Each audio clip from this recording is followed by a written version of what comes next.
Okay, think I've replaced the random dish area with the fridge for the GoAnimate version. I guess those dishes might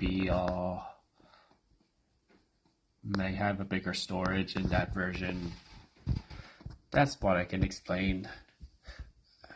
I don't know if they display the fridge in the original version. So, yeah, almost accurate. But why does this door exist?